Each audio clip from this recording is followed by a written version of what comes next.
In this question, we have given that we have a loud factory machine, so we can make a machine here. So to give you the idea what is going on. So this is a sound wave, and we have air. So air is our medium. Air is the medium,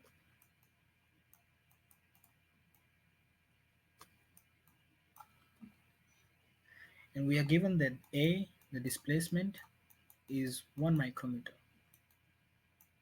In SI unit, it becomes 1 into 10 to the power minus 6 because micro is 10 to the power minus 6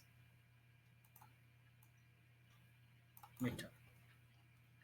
We need to find out the frequency of the wave.